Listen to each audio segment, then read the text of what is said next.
What up, free bro? Salvation.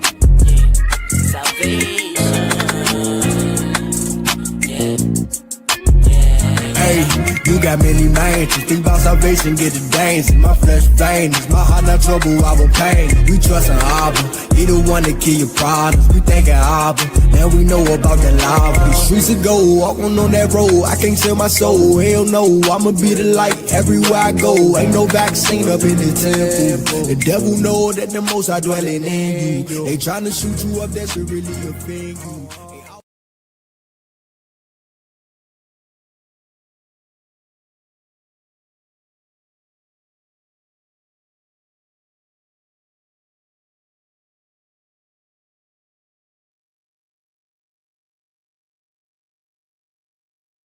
We still survive. The Most High calling his tribe. Oh, from the islands to Zion we ride. Truth in my heart, fire in my eye. They hit the light, but we still survive. The Most High calling his tribe. And that's all the kings that we sing. Freedom ain't gold, it's a spiritual thing. We the ones the prophets did bring. Lost but found, now we can get. They say we free, but we still in chains. Babylon system. Great day in the Bahamas to see y'all, man. I am happy to see this. Y'all get all that we supposed to keep. No wrong cup, I sip living water. Teach these sons, protect these daughters. Sabbath said I ain't moving no brick. Word on my tongue, that's the real stick. Tell my Bahamian brothers, keep the light on. Tell my island sisters, stay I'm strong. No more dreams, change the Babylon song. King returning, it won't be long gone. Them 10 we slow, but we wise, now you see. True crack open like the corns by the sea. Granny been said, boy, pray and stand firm. Now we know it's up, we finally learn. We ain't bowing to no idol king. Johnson coming, I feel that sting. From Freeport Dog to Cat Island Shore. We singing Revelation, Babylon, oh, oh, oh. From the islands to Zion we ride. Truth in my heart, fire in my eye. They hit the light, but we still survive. The Most High calling his tribe. and he shall gather his people from the eyes as far off.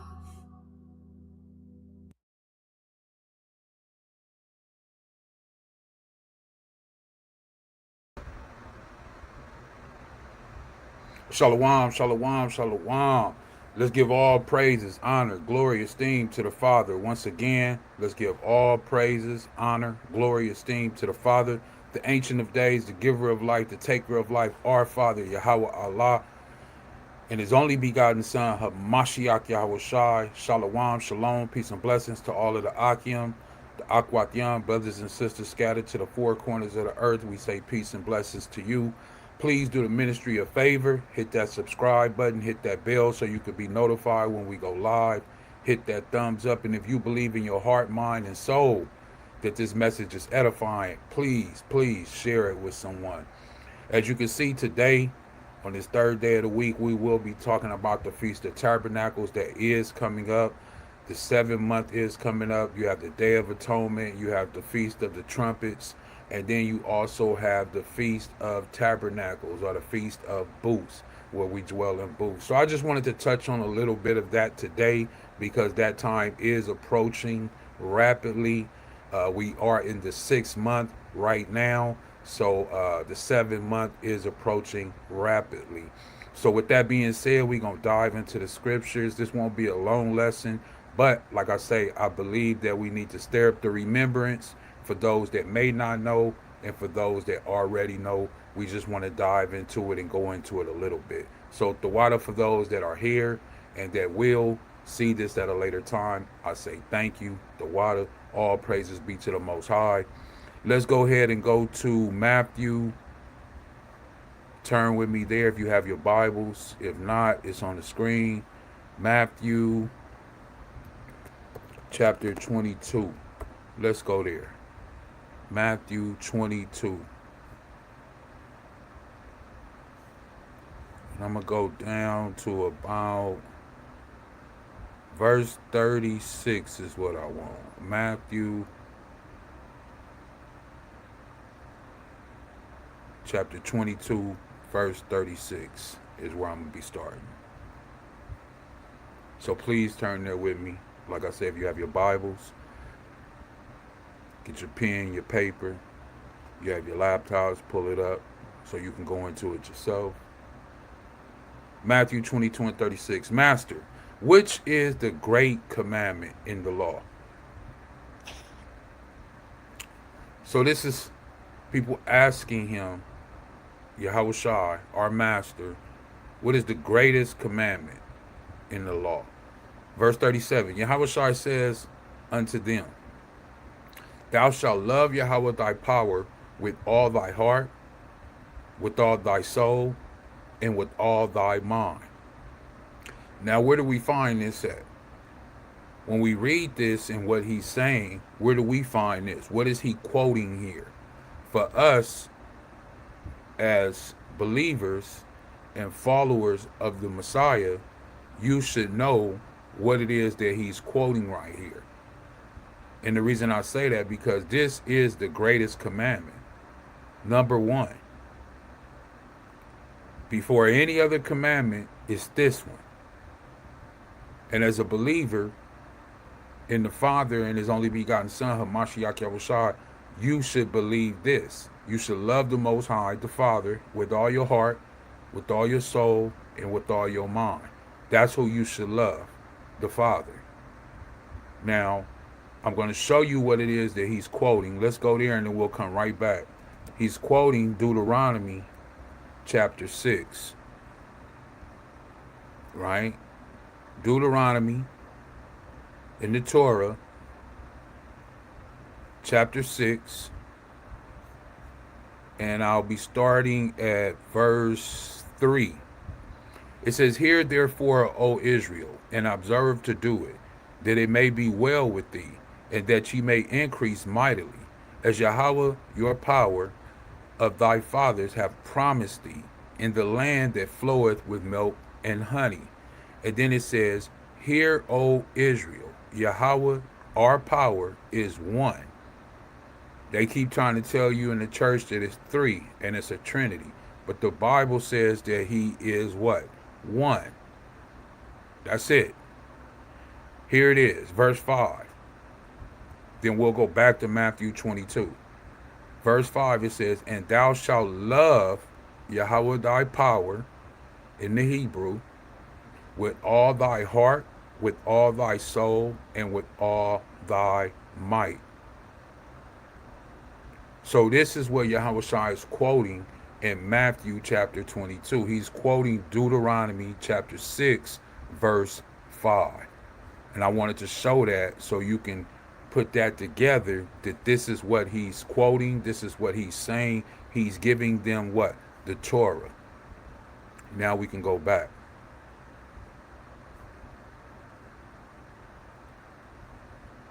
So in verse 37, he says right here that thou shalt love Yahweh thy power with all thy heart, with all thy soul, with all thy mind. This is the first and great commandment. And the second is like unto it, thou shalt love thy neighbor as thyself. So the first one is to love the Father with all your heart, soul, and mind. Every believer should know this, but I'm pretty sure if you ask someone what is the first commandment or the greatest commandment, most people generally probably wouldn't even know. And the second one is to love who? Thy neighbor as thyself. Verse 40, it says, On these two commandments hang all the law and the prophets.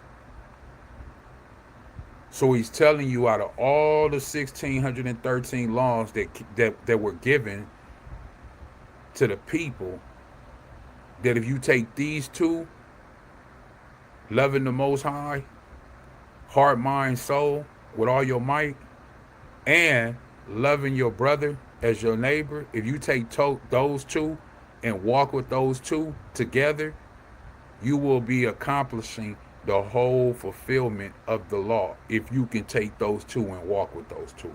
That's what he's saying. Because it starts with the love of the Most High and the love of your brother.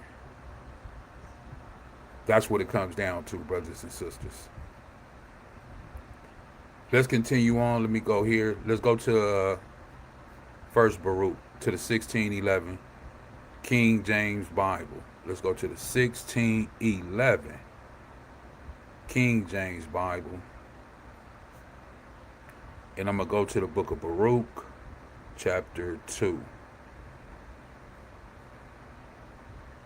Turn there with me.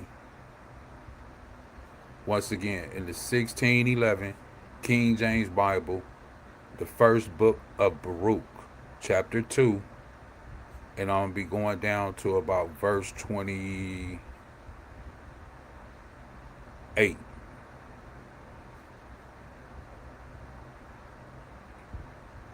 As thou spakest by thy servant Moses in the day when thou didst command him to write the law before the children of Israel, saying, now that's what we went to earlier.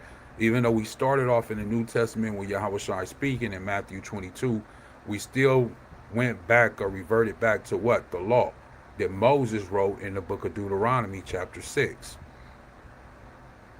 That he was commanded to write to who? The children of Israel, saying, if you will not hear my voice, surely this very great multitude shall be turned into a small number among the nations, where I will scatter them.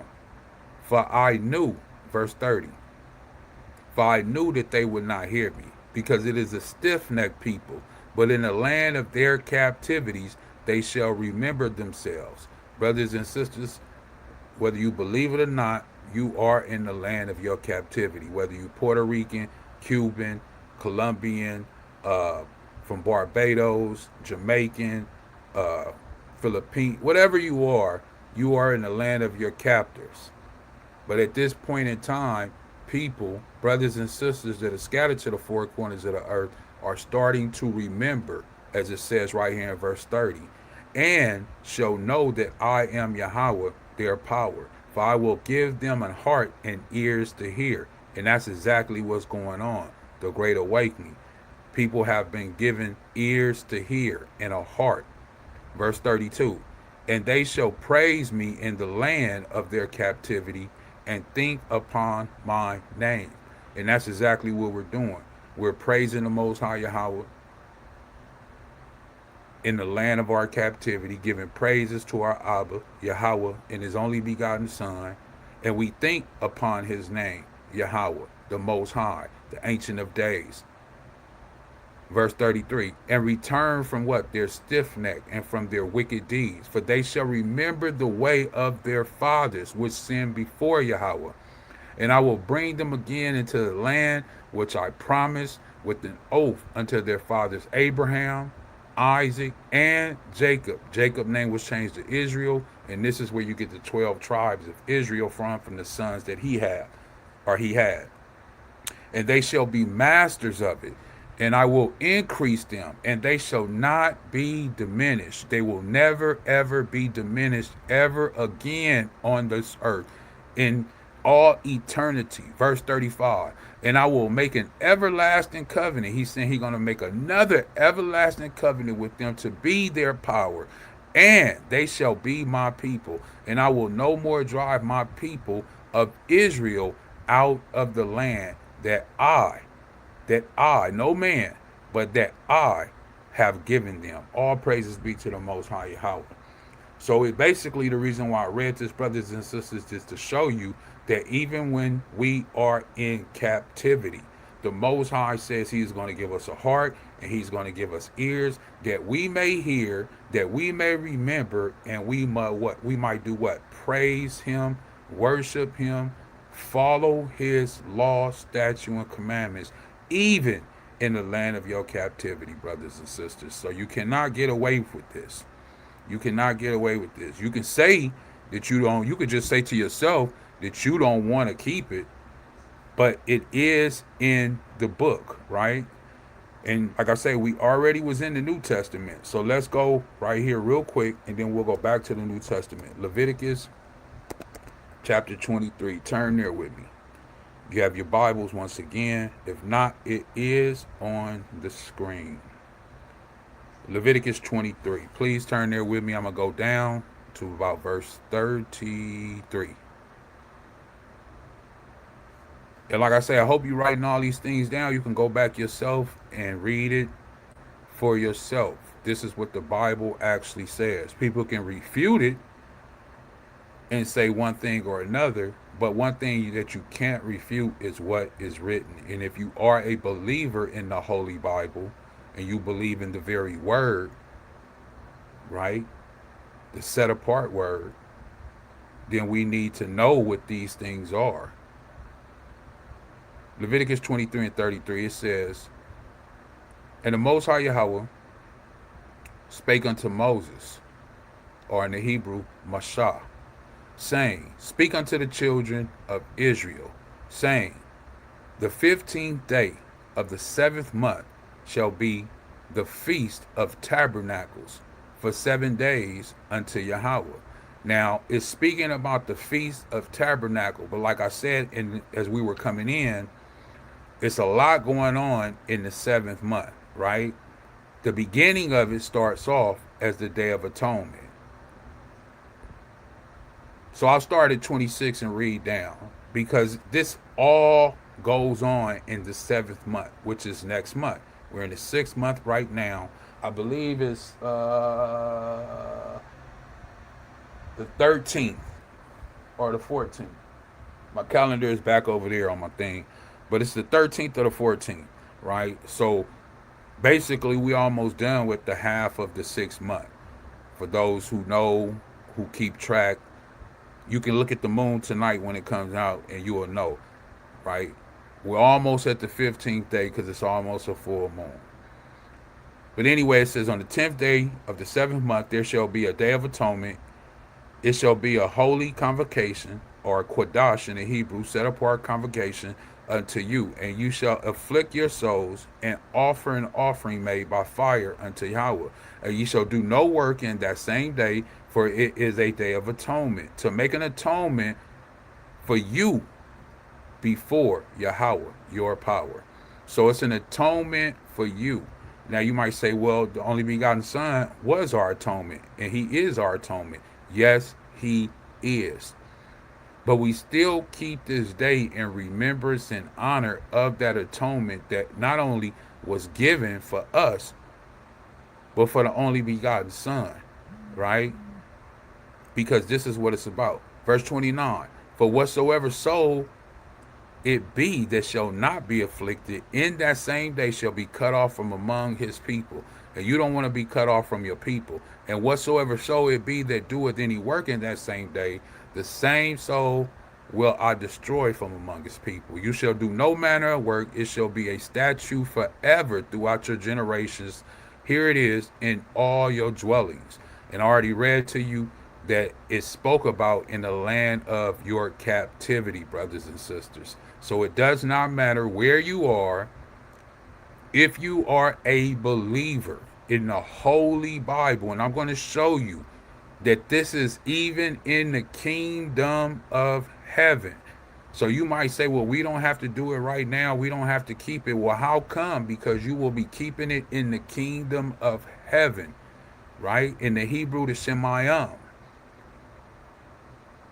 Leviticus 23 and 31, it says, in all your dwellings. Verse 32, it shall be unto you a Sabbath, right? Shabbat of rest. And ye shall afflict your souls, and in the 9th day of the month at evening, from even unto evening, you shall celebrate your Sabbaths. Verse 33. And Yahweh spake unto Moses, saying, now it's going into the tabernacle about the 15th day of the 7th month. For 7 days, you got to dwell in what? A booth, a tabernacle. On the first day, it shall be a Kodash convocation. You shall do no servile work. 36. 7 days you shall offer up an offering made by fire unto Yahweh. On the 8th day shall be a Kodash convocation unto you, and ye shall offer an offering made by fire unto Yahweh. It is a solemn assembly, and you shall do no servile work therein. These are the feasts of Yahweh, which ye shall proclaim to be Kodash convocations, holy, sanctified, set apart, to offer an offering made by fire unto the Most High Yahweh, a burnt offering, a meat offering, a sacrifice, and a drink offering, everything upon his day. Who day? His day.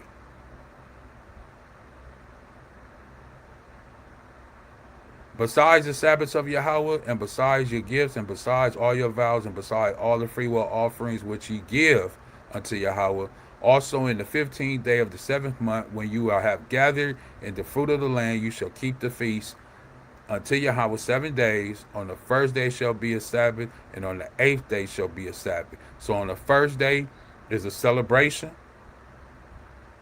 right? It's a holy convocation. It's a celebration. And on the 8th day, so you dwell in those booths for 7 days, brothers and sisters.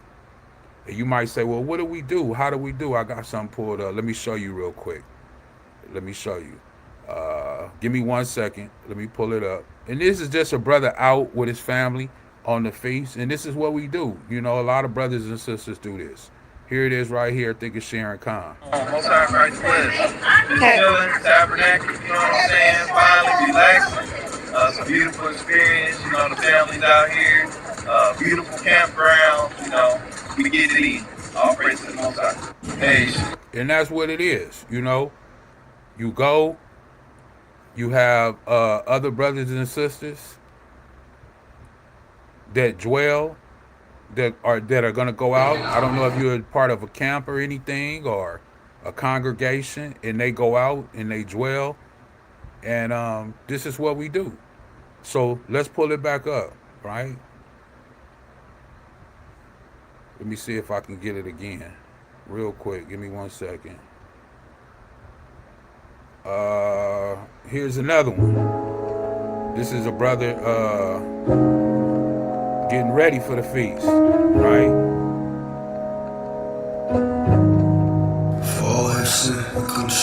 Now he's getting himself prepared. He's getting everything that he's going to need to go out into the wilderness, because this is where we have to dwell. We have to dwell in the wilderness, brothers and sisters. Righteousness by my faith, not no loss. Justified by his blood, keep it real, y'all, we fall. Who's supposed to be dead and we flaw? Praise y'all for his son, cause his blood cover all. Keep them laws and commandments, but we done dropped the ball. Repent, get back up, faith in Christ, stand tall. Let's stay up on that ground, justified by them laws. I hope you understand how we explain it. Justified by them laws, if you fall, then you dead. Justified by his blood, we can rise up and stay. Justified by my faith in the King, how he bled. Worthy is the Lamb, take up your bed. So that's basically what we do, brothers and sisters. We get together, we go out, and we dwell in booths, as the Bible says, for 7 days. And on the first day is a holy convocation. And then on the 8th day shall be a Sabbath, which is a holy convocation, right? It says, and you shall take you on the first day the booths of goodly trees, branches, palm trees, right? Thick trees, willows. So it's telling you how to build the booth, right? You use the branches of the trees, because that's what they used at that time. A lot of times, brothers use tents, as you just seen.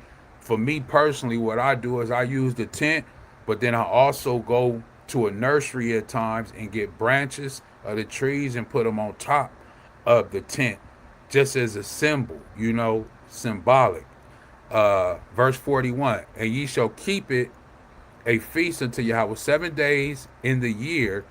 It shall be a statute forever in your generations. Ye shall celebrate it in the 7th month, brothers and sisters. And like I say, we are in the 6th month right now, according to the Hebrew calendar. Of course, not according to this Gregorian calendar that we have, this Roman calendar, right? Which is incorrect. Right now, we're in the 6th month, right? According to the Hebrew calendar. Verse 42, ye shall dwell in booths 7 days. All that are Israelites born shall dwell in what? Booths. And I hear Christians say that they're, spiritual Israel. Well, how come you're not dwelling in booths? 43, that your generation may know that I made the children of Israel to dwell in booths when I brought them out of the land of what? Egypt, which represents bondage, slavery. I am Yhwh your power. And Moses declared it unto the children of Israel, the feast of the Most High Yhwh, the Father. And this is a commandment that we have to keep, brothers and sisters. Like I said, I'm going to show you real quick in the kingdom of heaven that they're going to be doing this too. This is not a new concept. This is something that we have to do as believers in the Father and His only begotten Son. And then let me show you in the book of Deuteronomy real quick, just where it's commanded also. Deuteronomy 16 and 16. Let me get there.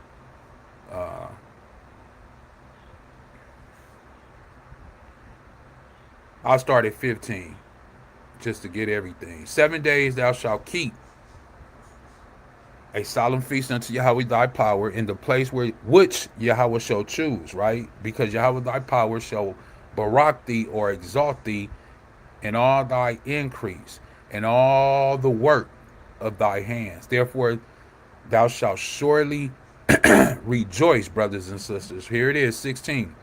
3 times in a year shall all thy males, who?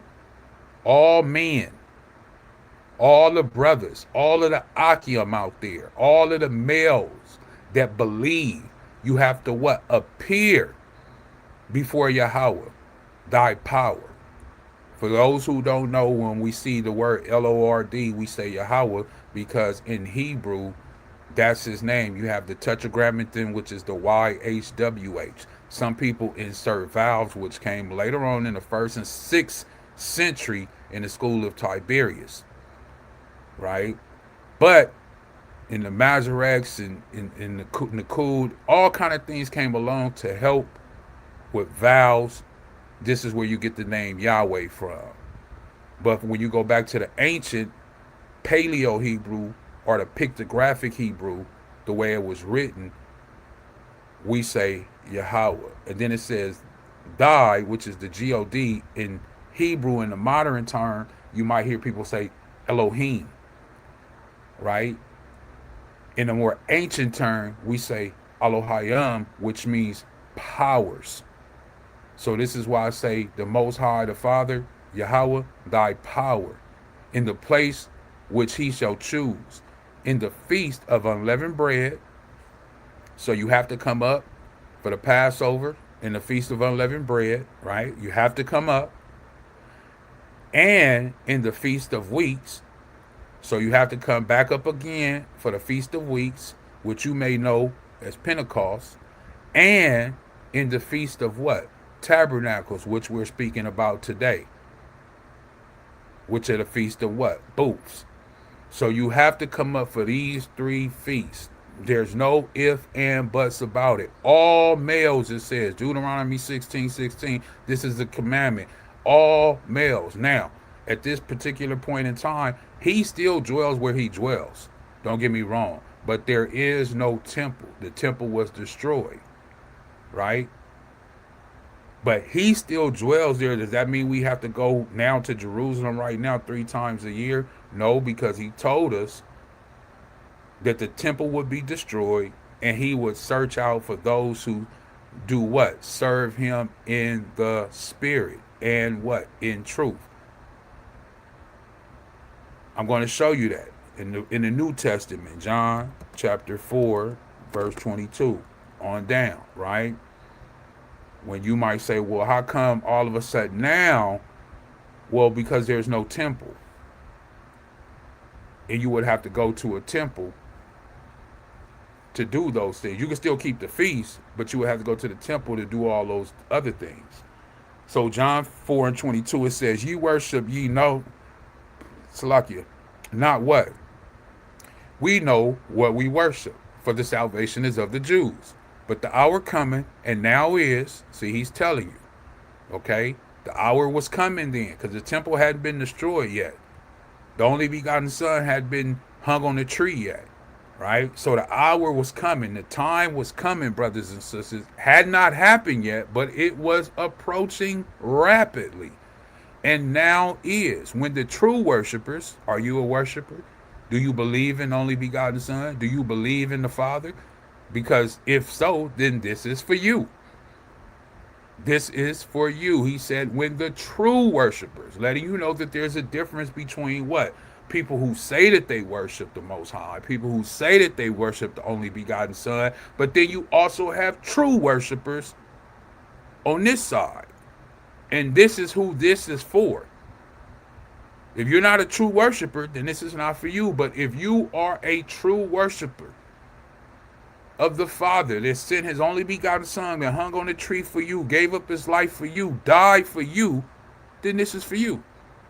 As John wrote it. It says, shall worship the Father, how? In spirit.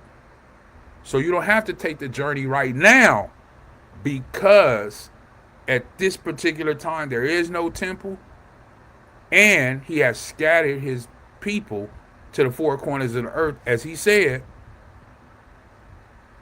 And now he allows for them to worship him in what? Spirit and in truth. For the Father seeketh.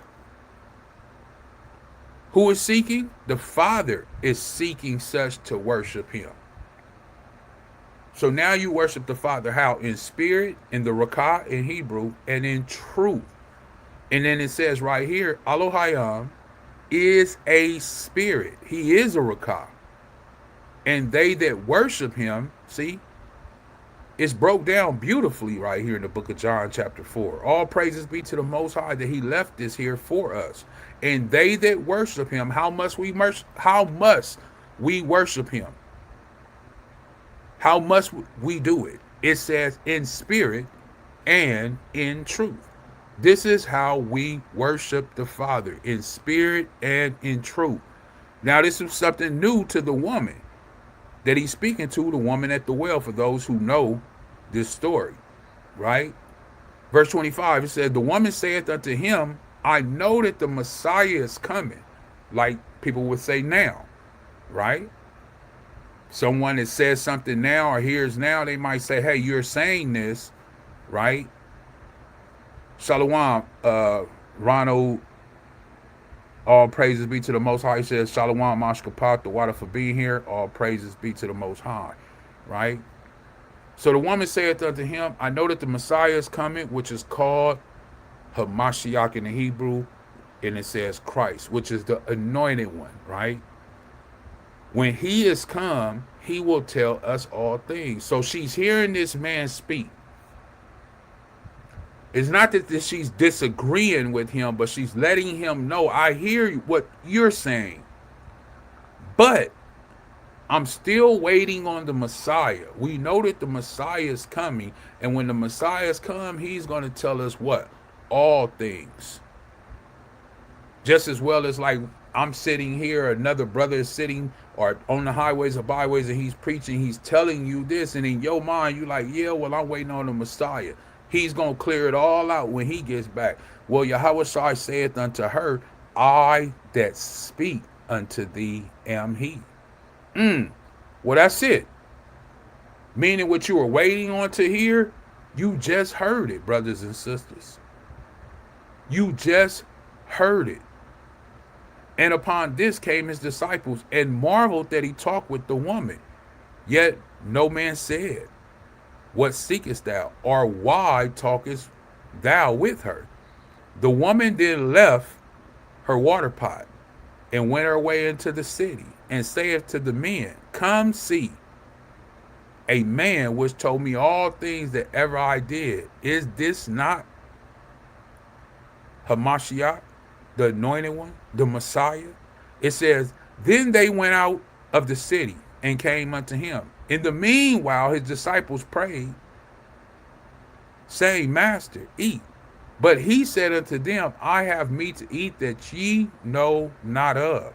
Therefore said the disciples one to another, have any man brought him out to eat?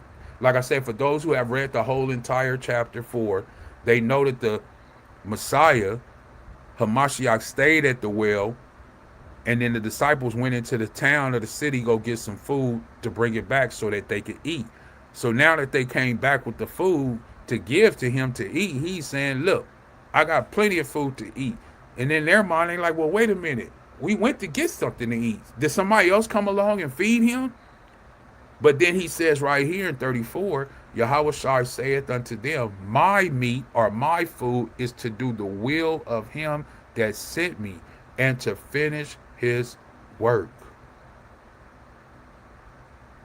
That's how he gets his nourishment. That's how he gets his fulfillment, is what? Doing the will of the Most High. Now let me show you in the kingdom of the Shemayim or heaven that you will also be keeping the Feast of Tabernacle in there, brothers and sisters. Like I say, it's nothing new under the sun. This has already been given to us.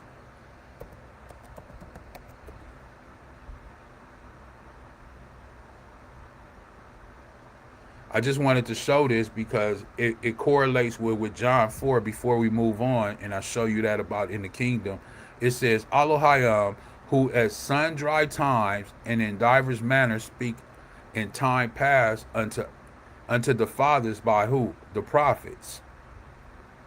But in 2 it says, having these last days, brothers and sisters. I just read to you about the woman at the well, chapter 4. And she said she was waiting on who? The Messiah, Hamashiach, the anointed one. Hebrews 1 and 2 said, having these last days spoken to us by his what? Son. So we already got the revelation. What she was waiting on was sitting right in front of her. What you are waiting on is sitting right in front of you. That's why he said the kingdom of heaven is inside of you. You already have it. People are sitting, waiting, hoping, praying, looking up in the sky, waiting on the rapture, waiting on everything when they already had a kingdom of heaven in front of them and inside of them. Not realizing that you have the ticket already on you. It's in your pocket. You already won. And don't even realize it. And that's the trick of Satan, of Hasatan, that people don't realize that the kingdom is already here within inside of them. You don't have to wait for the kingdom to come to be righteous and be in the kingdom. You can be righteous now within this place and still be in the kingdom in your mind, heart, and soul, and walk as such on this earth, like Yhwh did. What did he tell Pilate and them when he asked him, are you a king? He said, my kingdom is not of this right here, because this is all filth, dirty. My kingdom is clean and righteous. And then he goes on to say, whom he have appointed heir of all things, by whom also he made the worlds. So when we go back, I'm not going to get into all that because like I said, we'll go a whole nother place.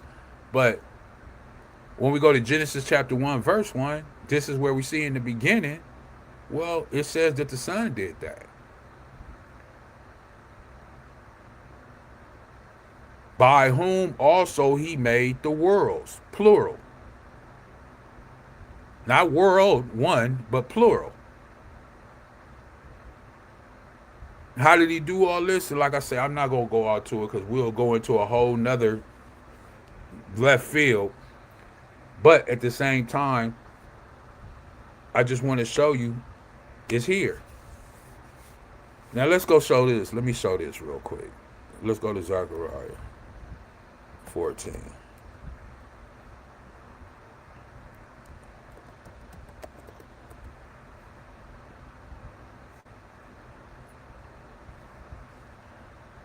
Now this is going to be in the kingdom, brothers and sisters. The kingdom of heaven, the kingdom of Shemayim in the Hebrew, right? All praises be to the Most High. Before I do this, let me show this. Romans, as I always like to go, and then we'll come right back there. Romans 15:4, right? Just real quick. It says in Romans chapter 15:4, it says, "For whatsoever things were written, right, aforetime, were written for our learning, that we through patience, brothers and sisters, and comfort, brothers and sisters, of the scriptures," this is what we're going to read, scriptures, "might have hope." Okay? So everything that was written aforetime, written in the past for us, right? Any translation that you read, because some people don't read King James, they read other scriptures, right? Or other translations, I should say, the New Living, NIV, ESV. It says such things were written in the scriptures long ago to teach us. In the NIV, it says past was written. In the former days was written. So we know that these are things that happened prior, before us, to this present day, right? Now, with that being said, that was Romans 15. We know these things were written aforetime for our learning. So now we'll go to Zechariah chapter 14 and see what was written aforetime for our learning, right? Dang. Verse 9 is good right there. "And Yhwh shall be king over all the earth. In that day shall there be one," just one, "Most High, Yhwh, and his name one."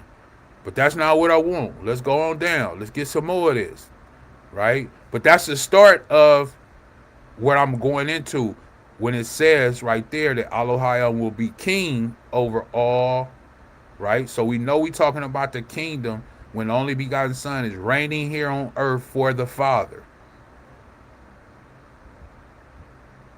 That's what it's speaking about here. So I'm going to jump down to verse 16. I'm going to start at 16. I'm going to just go right to it. "And it shall come to pass that everyone that is left, right? Let me highlight all that. That everyone that is left of all the nations," brothers and sisters. Nations in the Bible means people, right? I believe it's the H1678. Let me see. 1471, Salakia. Goy, right? I just want to show so you might not say, see, right there. Nation, people, okay? Sometimes they use it more as nation 374 times, heathens 143, Gentiles 30 times in the King James Bible, and people 11 times, right? But that's what it consists of. That's what it means, right? So when you see that word nation, it just means people. So it said that everyone that is left of all the earth, all the nations, all the people which came against Jerusalem, shall even go up from year to year, every year, to worship who? The king. Who is the king that they have to go up to Jerusalem to worship? Well, it's the only begotten Son that died, shed his blood, pierced on the side, crown of thorns, beat, ripped, mocked, ridiculed, all those things that you can think of, resurrected, third day, ascended to the Shemayim, to heaven, came back, descended. Now he's bringing the light back into the earth, which is righteousness and life. And it's saying that everybody that's left on the earth after all of these things occur when he first comes to the earth. Everybody that's left, all of these other nations of people, letting you know that it is people outside of Jerusalem, outside of the kingdom, because the kingdom is in Israel. So everything outside of Israel is not in the kingdom. People want to say, where's the kingdom? The kingdom of heaven is in Israel. When the Son is here on earth, that's where it is. That's why it says you got to go up to Jerusalem year to year to do what? Worship the King. You got to go and what? Bow your knee. You have to go and bow your knee. And Yhwh of hosts, and to keep the what? Feast of Tabernacles. They're keeping the Feast of Tabernacles. When Yahweh, the only begotten Son, is on earth, they're keeping the Feast of Tabernacles still. Meaning people are dwelling in what? Booths. Just as we are doing here now in remembrance. Verse 17. And it shall be that whoso will not come up, letting you know you have some people in the earth that will still not come up, still stiff-necked, hard-headed. Because he wouldn't even put this in there if everybody was just going to come. But he's letting it be known that you may have some people that think, I'm not going up. I went last year. I'm not going this year. You know how people are. I went last year. I ain't going this year.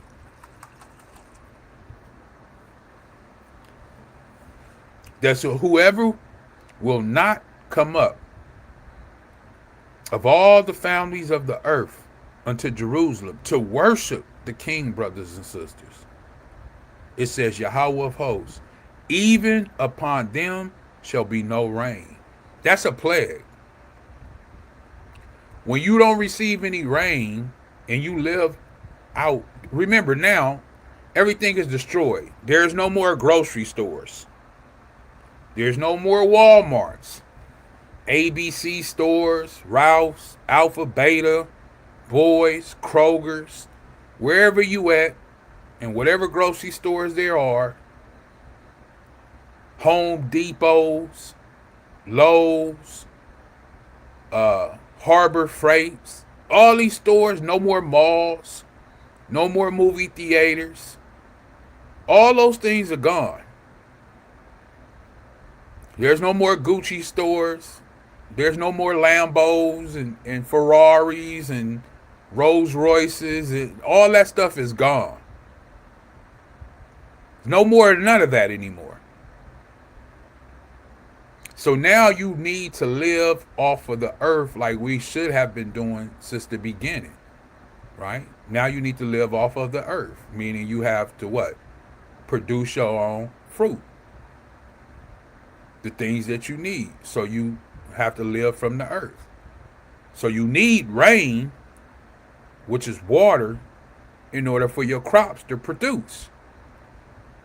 And if the sun doesn't send any rain, then that's a plague, because then they're going to die of what? Famine, because they have no food. Verse 18. And if the family of Egypt, now it's going into a particular people, nation of people, Egypt, go not up. So yes, now the Egyptians have to come and bow their knee and worship the King and keep the feast of what? Tabernacles. Yes, because now the whole earth is under his subjection. That law reigns supreme in the whole earth. The same law that we've been telling them about, screaming about year after year, day after day, month after month, minute after minute, and second after second, that they just keep rejecting, like they gonna reject this and say that they don't have to dwell in no booth. Well, okay. Like he say, Many there be that go into that gate of what? Wide is the gate, and broad is the way that leadeth into this what? Destruction, brothers and sisters. But narrow, very narrow is the way that leads to what? Eternal life.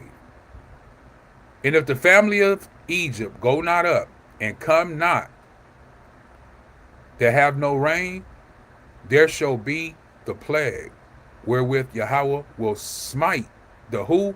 Heathen that come not up to keep the feast of what? Tabernacles, brothers and sisters. And it's still heathen. It's still how come they're still heathen? This is in the kingdom. He's on earth. Everybody that was waiting for the son, the resurrected one, Hamashiach Yahushai, everybody that was waiting on him to come back, he's on earth now, but they're still heathens. They're still heathens. And this is any, like I say, comparative text, any version, and I got most of the ones that people use, which is the New Living, the NIV, and ESV, English Standard Version. In the NLT, which is the New Living Translation, it says, if the people of Egypt refuse to attend the festival, Yahweh will punish.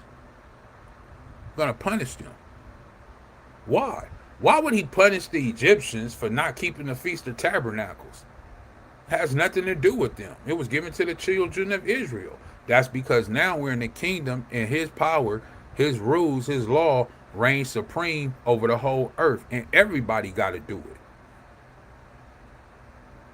Why? Because this is the way it was supposed to be, because now his law has went out into the world. So everybody is under subjection to him now. It says he will punish them with the same plague that he sends on the other nations. Or you still got other nations who refuse to go. Refuse to go and do what? Celebrate, as it says right here in the NIV. And if the Egyptian people do not go up to take part, they will have no rain. The Most High Yahweh will bring on them the plagues. He's going to bring a plague. He's going to bring this on all the nations that don't go up to celebrate what? The Feast of Tabernacles, brothers and sisters.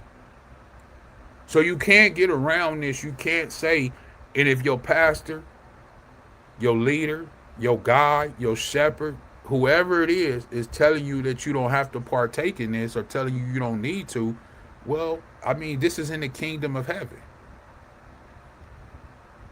You can refute it if you want, but all you're doing is denying it, because it's telling you that the Son is going to be here on earth. This is the kingdom, right? He's telling you. It tells you right here in verse 16, and it shall come to pass. We can do it in the comparative text too, just to see how it's, put in the comparative text. And the New Living Translation says, in the end, brothers and sisters, the enemies of Jerusalem who survived the plague will go up to Jerusalem each year to worship the king. There's no king there now. There's nobody going up to worship the king in Jerusalem.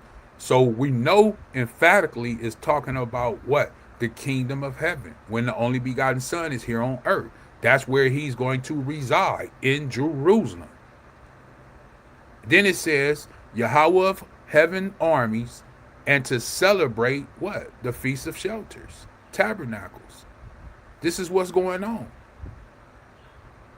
It is telling you if those people that are left on the earth don't come up, as we already read in verse 17,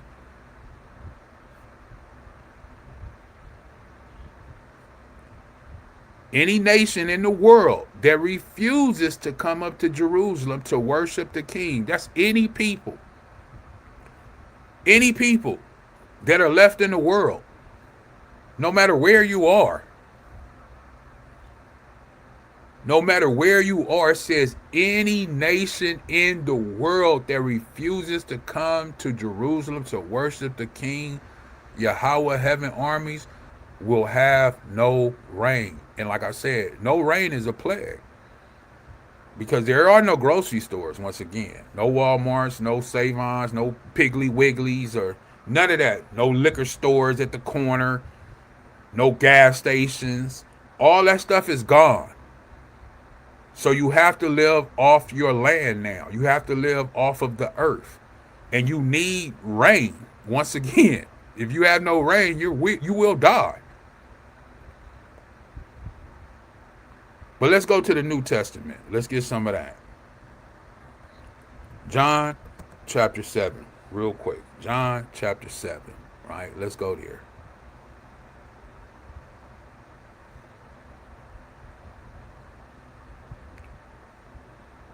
Let me see.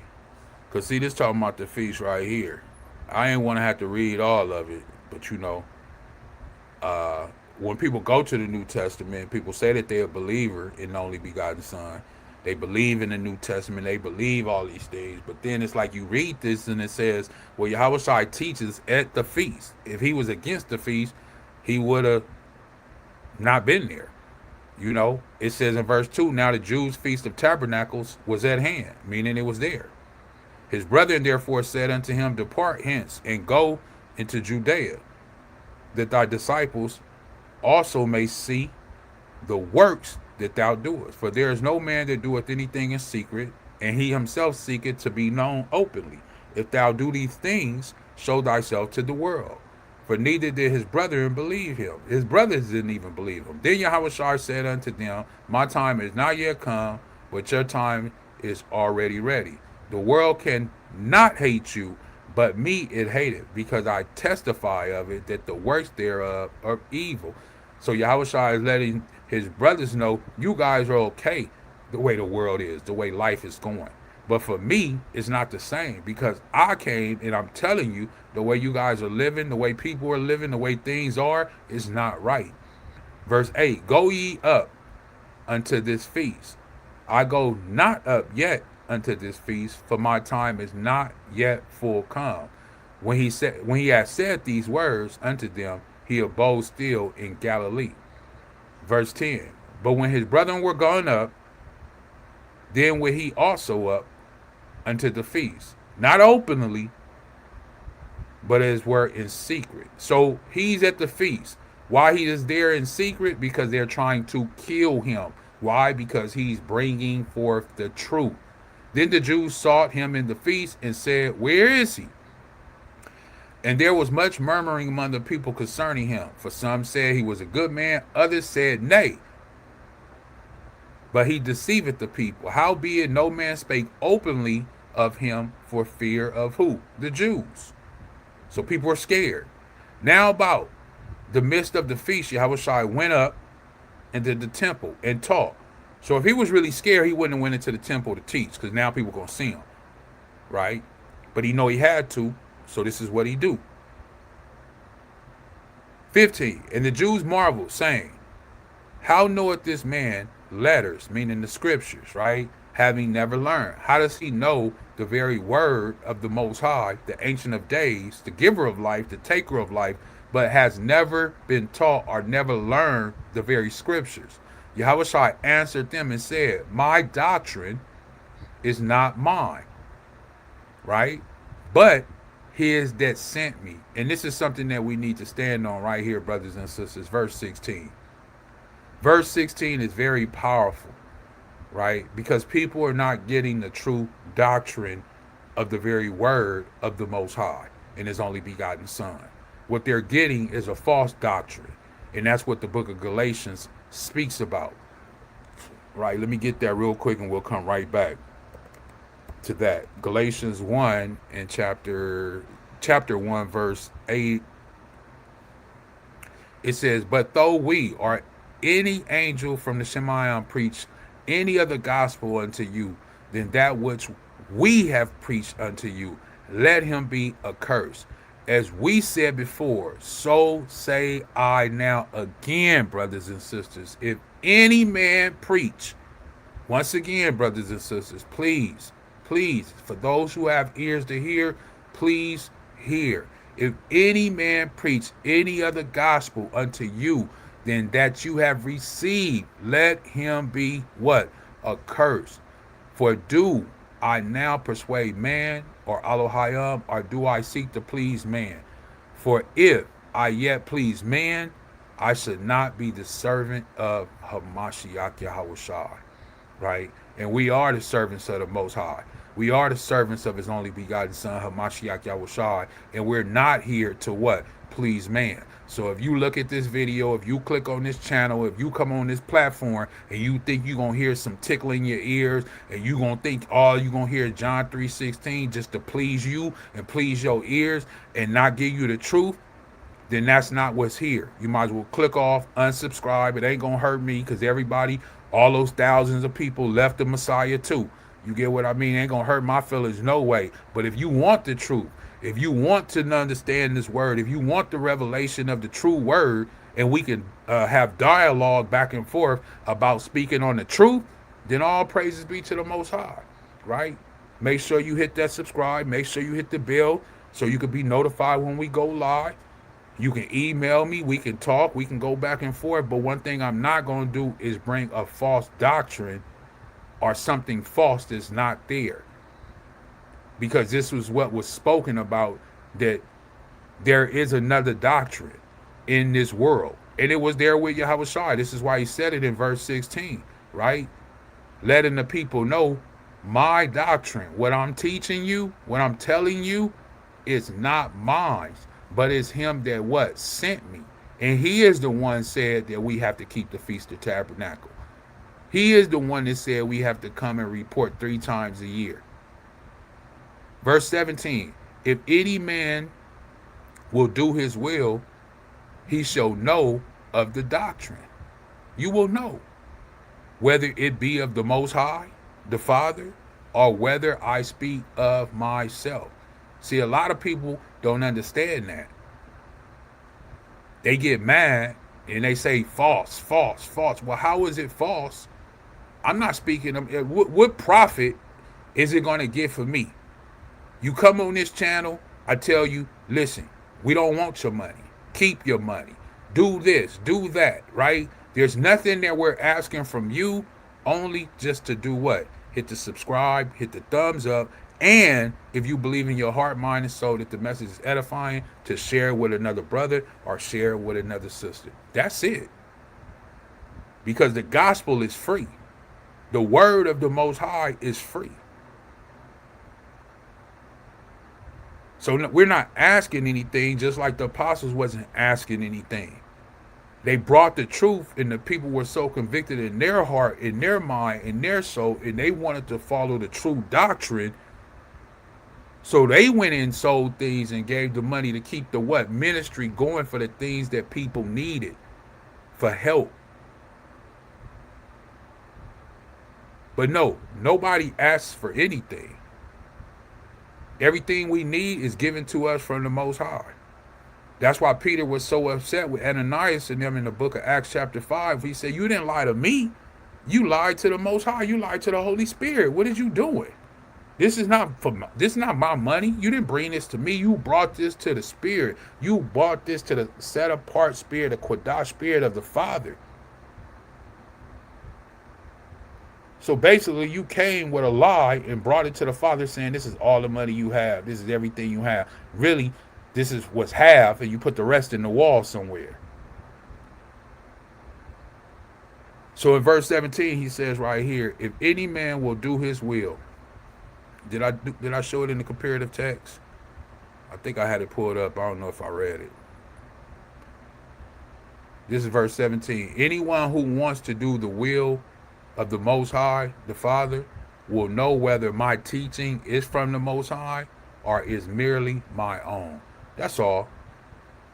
And as long as I know I'm standing on the word of the Most High and his only begotten Son, I ain't worried about what man think, because this is what he has given us. Everything written aforetime, Romans 15:4, was written for our learning. And John 7:17 says, if any man will do his will, he shall know of the doctrine, whether it be from the Most High or whether I speak of myself.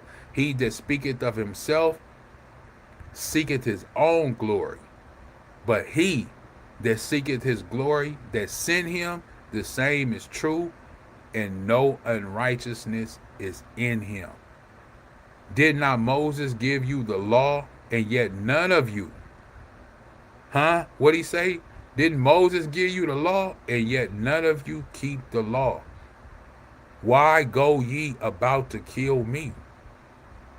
Moses gave you the law, brothers and sisters, and he's telling you, why are you not keeping it? And then in the same sense, you seeking to do what? Kill me. You're evil. Very, very evil people. And it's the same way to this very day. Same way to this very day. Let me get this real quick. Luke.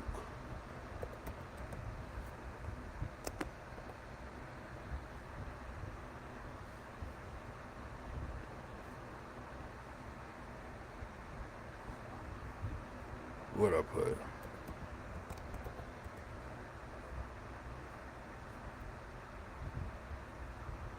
This is the book of Luke, brothers and sisters. Luke 16. Turn there with me, please. Once again, the water for everybody here that's here watching, joined in. The water. Like I say, the classes on the third day, the fifth day, and on the Shabbat. Third, fifth day, and on the Shabbat. If anything changes, it's not my fault. You know, we all have to do the work of the day. So, but those are the scheduled days and scheduled time. Through the week is 10 a.m. and Shabbat is 12 p.m. Luke 16 and verse 27. It says, Then the rich man said, Please, Father Abraham, at least send me to my father's home. Right? Rich man, Lazarus. This is what's going on. For I have 5 brothers, and I want to warn them so that they don't end up in this place of torment. Remember, the rich man ended up in torment. Lazarus on the good side with who? Abraham. But Abraham said, Moses, it says Salakia 29. But Abraham said, Moses and the prophets have warned them. Your brothers can read that. Huh? They can read what they wrote. So if you want to warn people, this is what Abraham is saying. The rich man said, hey, can you send somebody back to warn my brothers that they don't end up in this place of torment? This is what's going on. This is the conversation. Send somebody from the dead so you can warn my brothers so they don't come to this place of torment. But Abraham is telling him, no, I'm not sending nobody. They have Moses and the prophets, right? They have warned them. So how have we been warned? Through the prophets and through Moses, the Torah and the prophets, the writings. It says read that. It didn't say read the New Testament. This is the New Testament. But right here it's telling us in the New Testament the warning. And if you want to warn anybody, read all that Moses wrote. Read all that the prophets wrote. Nothing changed in the New Testament. It's just people have a different doctrine and have attributed another doctrine to the New Testament. That's all it is. Verse 30, the rich man replied, No, Father Abraham, no, Father Abraham. But if someone is sent to them from the dead, then they will repent of their sins and turn to the Most High. But Abraham said, if they won't listen to who? Moses. Let me just leave it right there because I want people to see 30 and 31. Right? This is in the New Testament. Rich man is crying out to Abraham to send somebody back to his brothers that are still on the earth alive to warn them so they don't end up in this place of torment, which people think in the Greek mythology concept is hell. But Abraham is saying, even if I sent somebody back that were dead, they still wouldn't believe.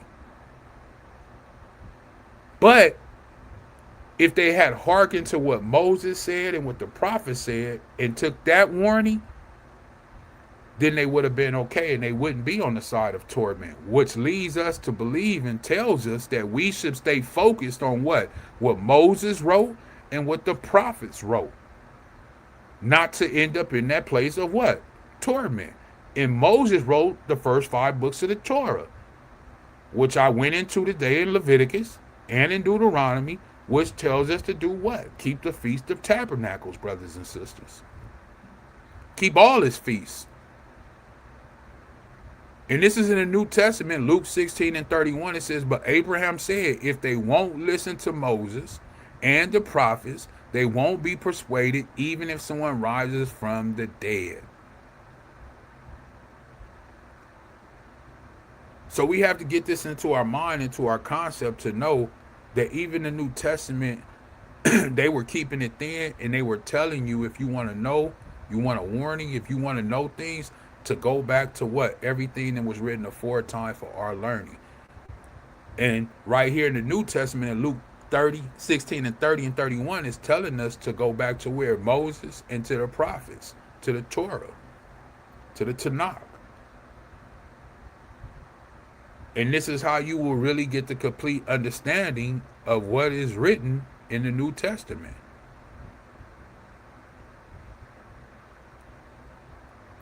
So it's very important, brothers and sisters. This is why I wanted to do this video on it. Like I said, it wasn't going to be a long one, because I know a lot of brothers and sisters already know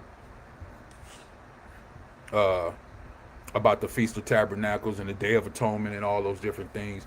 But I did want to touch on those things, brothers and sisters. I did want to touch on things. I have one more thing, and then I'll go ahead and wrap it up. Let me get this one real quick. In the book of Nehemiah, chapter 8. Nehemiah chapter 8, right? Verse 14, real quick. Nehemiah 8 and 14.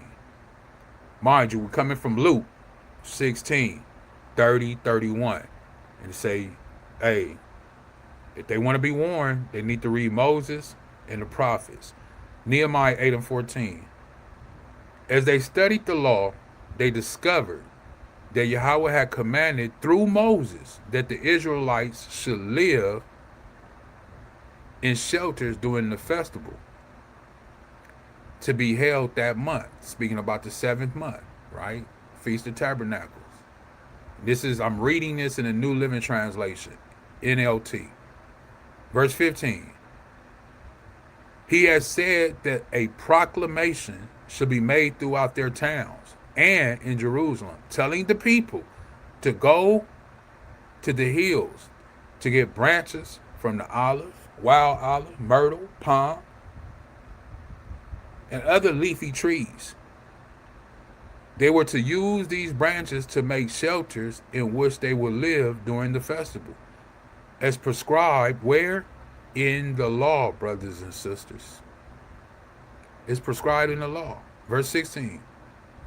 So the people went out, cut branches, and used them to build shelters and roofs on their houses, and in the courtyards of Elohim's temple, or in the square just inside the water gate and in Ephraim gate. So everyone who had returned from captivity lived in these shelters during the festival. And they were all filled with great joy. Where's the joy? Being happy that you get to do this. The Israelites had not celebrated like this since the days of Joshua the son of Nun. Ezra read from the book of the law of the Most High on each of the 7 days of the festival. Then on the 8th day, they held a solemn assembly, meaning they had a big shindig, for those who don't know, right? They had a big shindig, a big old gathering, as required by the law, brothers and sisters. It's required. So for you to say, I believe in the Father, I believe in his only begotten Son, I already showed you in the kingdom they're going to be keeping the Feast of Tabernacles. I already showed you in the New Testament it says, if you want to be warned or you want to warn people, point them to where? Moses and the prophets, which is the Torah and the Tanakh. And in the Torah and the Tanakh, this is what's being talked about, was written about by the prophets. And it's telling you right here, Nehemiah 8 and 18, that it's required by law. That's all I could do, brothers and sisters, is bring it to the table, present it to you. If you reject it, like Hamashiach Yahushua said, that they're not rejecting you, they're rejecting me and the one that sent me. So with that, hey, hopefully this message was edifying to you. Hopefully it helped you in some type of way, you know. For those that already know that are keeping it, all praises be to the Most High. Hopefully, Yhwh willing, it'll be a beautiful 7th month, Day of Atonement, blowing of the trumpets, and the Feast of Tabernacles. And we give all praises, honor, glory, esteem to our Father Yhwh and His only begotten Son, Hamashiach Yahushai. With that, I say shalom, peace and blessings to you. Please, please hit that like button, hit that subscribe and the bell, and stay tuned in. On the 5th day, we got another one coming, and on the Shabbat, we have another one. Yhwh willing, He allows us to wake up and continue to deliver these messages. With that, that's all I got. Nobody said anything in the chat that they got anything or want to share anything. So once again, thank you, Tawada, Shalom to all of the Akim that did watch here today, and all of the Akwatyan, which are the sisters that did watch here today. Shalom again to Ronald, Tawada, for being here, and everybody else. With that, I say Shalom, Kwam Yasharala, and that's all I have. Enjoy the video as I go out, brothers and sisters. If you like the video, if you like the song, the link for the song is in the description box if you like it. So please join us on the 5th day, which is Thursday, and like I say, Shabbat, which is Saturday. Enjoy the video as we go out, and Kwam Yasharala. Here we go.